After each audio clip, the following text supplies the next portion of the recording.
एक बार की बात है, महात्मा बुद्ध के शिष्य आनंद कहीं जा रहे थे। रास्ते में उन्होंने देखा कि एक अधेड़ व्यक्ति एक चट्टान पर बैठा रो रहा है। वे उसके पास गए और बोले, क्या बात है वत्स, तुम कौन हो और क्यों रो रहे हो? आनंद की बात सुनकर उस व्यक्ति की सिसकियां थम गईं।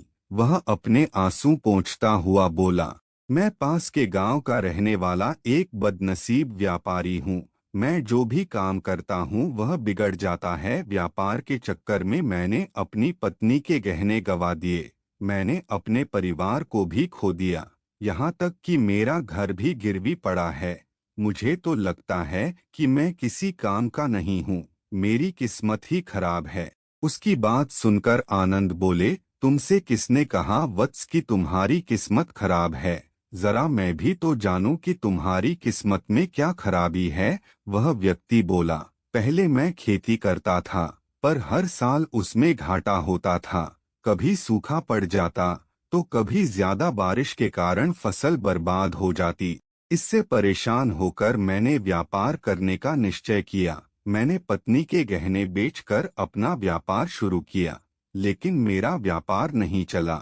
शुरू शुरू में परिवार वालों ने मेरा साथ दिया, लेकिन जैसे जैसे मुझे नुकसान होने लगा, मेरे परिवार वाले भी मुझसे दूर हो गए। मैं यह सब उनके लिए ही कर रहा था, लेकिन अब वे लोग मुझे देखकर नजरें फेर लेते हैं और मुझे ही मेरे परिवार की दुर्दशा का जिम्मेदार ठहराते हैं।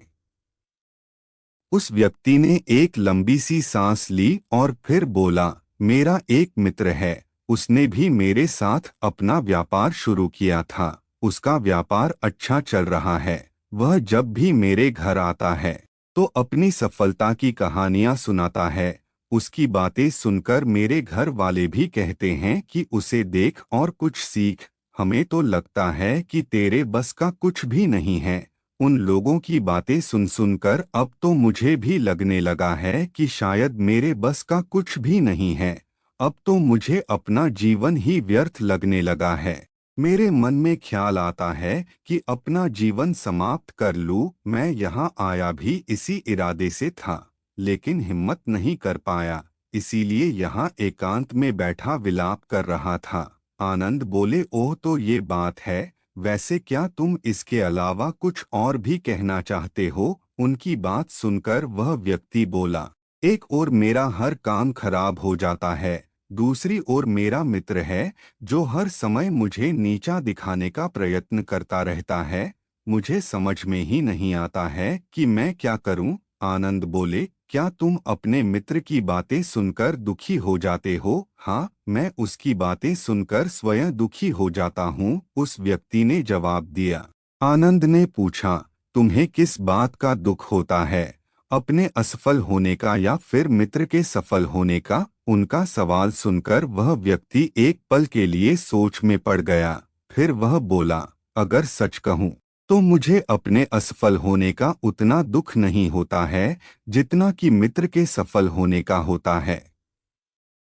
अर्थात यदि तुम्हारा मित्र असफल हो जाए तो तुम्हें खुशी होगी? आनंद ने प्रश्न किया। वह व्यक्ति बोला, हाँ, मुझे बहुत खुशी होगी। इसका मतलब है कि तुम्हारी खुशी तुम्हारे मित्र पर निर्भर है। आनंद बोले, अगर वह चाहे तो तुम्हें खुश कर सकता है, और अगर वह चाहे तो तुम्हें दुखी कर सकता है। तुम स्वयं से न तो खुश हो सकते हो और न ही दुखी हो सकते हो, अर्थात तुम अपने मित्र के गुलाम हो गए हो, इसलिए तुम्हारा कुछ नहीं हो सकता। ऐसा न कहें महत्मन।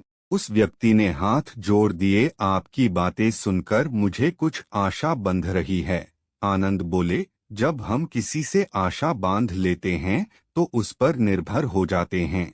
ऐसे में हमारी खुशी और दुख भी उस पर निर्भर करने लगता है। इससे बेहतर है कि तुम अपने आप से आशा बांधो। जब तुम ऐसा करोगे, साथ ही पूरे जतन से काम करोगे, तो तुम्हें सफलता अवश्य प्राप्त होगी। कहते हुए आनंद ने एक पल के लिए उस व्यक्ति की ओर देखा, फिर अपनी बात आगे बढ़ाई। तुम्हें लगता है कि तुम्हारा मित्र तुम्हें दुखी करने आता है, पर अगर विचार करो तो वह बातें तो सच्ची ही कहता है। वह अपने संघर्ष और अनुभव की बातें बताता है। तुम उन बातों से बहुत कुछ सीख सकते हो। तुम्हें इसके लिए उसका धन्यवाद करना चाहिए कि तुम्हें घर बैठे कुछ अनुभव मिल रहे हैं। तुम उन अनुभवों का लाभ उठाओ, नई शुरुआत करो, कर्म करते जाओ। हार मत मानो, एक दिन तुम्हें सफलता अवश्य मिलेगी। आज तुम जिसे अपना बुरा वक्त या बुरी किस्मत कह रहे हो, एक दिन यह बदल जाएगी। इसी के साथ तुम्हारे विचार भी बदल जाएंगे। और देखना, जब तुम्हारा अच्छा वक्त शुरू होगा, तब तुम्हारा मित्र भी तुम्हें अपनी सफलताओं की कहानियां नहीं सुनाएगा, तब वह अपनी असफलताओं की बातें बताएगा, ताकि तुम उसकी बातें सुनकर भ्रमित हो जाओ, तुम्हारा आत्मविश्वास हिल जाए और तुम गलत निर्णय ले सको। लेकिन उस समय भी तुम्हें अपनी बुद्धि का प्रयोग करना होगा। तुम्हारा मित्र जैसे आज तुम्हें दुखी करने आता है, उसी तरह उस समय भी वह तुम्हें दुखी करने आएगा, क्योंकि जिस तरह उसे दुखी देखकर तुम्हें मजा आता है, उसी तरह उसे भी तुम्हें दुखी देखने में उतना ही मजा आता है। वह व्यक्ति बोला, आपने सही कहा, लेकिन मेरा सबसे बड़ा दुख यह है कि मेरे परिवार के लोग भी इसमें शामिल हैं। वास्तव में मैं तो अपने परिवार के लिए अच्छा करना चाहता था, लेकिन वे लोग भी मेरी बात नहीं समझते हैं। वे भी मुझे गलत कहते हैं और अब तो वे मेरे साथ भी नहीं हैं। आनंद बोल, मैं सब समझ गया। तुम सांत्वना चाहते हो। वास्तव में इस दुनिया में सभी लोग सांत्वना ही चाहते हैं। हम चाहते हैं कि हम जब भी कुछ करें तो लोग हमारी प्रशंसा करें, लेकिन आमतौर से ऐसा नहीं होता है, इसलिए हम दुखी हो जाते हैं। हमें लगता है कि हमारे मित्र परिवार वाले सब मतलबी हैं। लेकिन तुम अगर किसी को अपना परिवार मानते हो और उसके लिए कुछ करना भी चाहते हो, तो तुम्हें ऐसा क्यों लगता है कि तुम दूसरों के लिए कुछ कर रहे हो? वास्तव में तुम अपनी खुशी के लिए कर रहे हो। इसलिए परिवार के लिए कुछ करना वास्तव में अपने लिए ही करना होता है। लेकिन अगर ऐसा करते समय तुम्हें लगता है कि तुम दूसरों के लिए कर रहे हो, तो तुम दुखी रहोगे।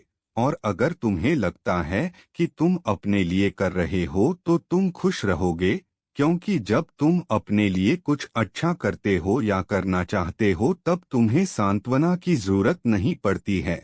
आनंद की बातें सुनकर उस व्यक्ति के चेहरे के भाव बदल गए।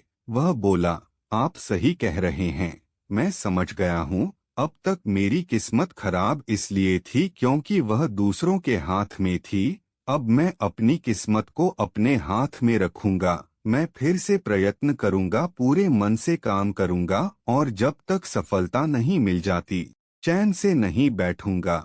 उस व्यक्ति की बात सुनकर आनंद मुस्कराए और उसे एक छोटी सी डिबिया देते हुए बोले, इस डिबिया को हमेशा अपने पास रखना।